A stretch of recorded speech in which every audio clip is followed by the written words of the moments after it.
ஸ்ரீ குருபியோ நமகா. நாளிதன் மீனராசினியர்களுக்கு ராசிக்கு 5ஆம் இடத்து அதிபதினு சொல்லக்கூடிய சந்திர பகவான் ராசிக்கு 2ஆம் இடத்துல இருக்குது. சிறப்பு.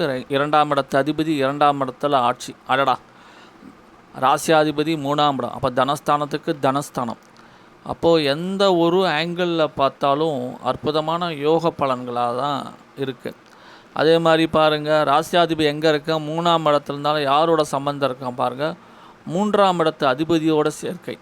அப்போது நாளைக்கு தினம் மீனராசி நேயர்களுக்கு எலக்ட்ரானிக் கம்யூனிகேஷன் சம்மந்தப்பட்ட பொருட்கள் வாங்கக்கூடிய யோக பிராப்தம் உண்டு. அந்த செல்ஃபோன் பார்த்திங்கன்னா மீனராசி நேயர்கள் பெண்களாக இருக்கும் பட்சத்தில் கணவருக்கு வாங்கி தரலாம். இப்போ அதே நேரத்தில் ஆண்களாக இருக்கும் பட்சத்தில் மனைவிக்கு வாங்கி தரலாம், இல்லை குழந்தைகளுக்கு வாங்கி தரலாம். அது போன்ற ஒரு அமைப்புகள் இருக்குது. தாராளமாக ப்ரொசீட் பண்ணக்கூடிய சிறந்த நாள். வண்டி வாகனங்கள் வாங்கக்கூடிய யோகமும் உண்டு. தொடர்ந்து நல்லா தந்த அனைவருக்கும் நன்றியினை தெரிவித்துக் கொள்கிறேன். சேனலை மறக்காமல் சப்ஸ்கிரைப் மார்க்கெட் கொடுக்கிறேன். நன்றி, வணக்கம்.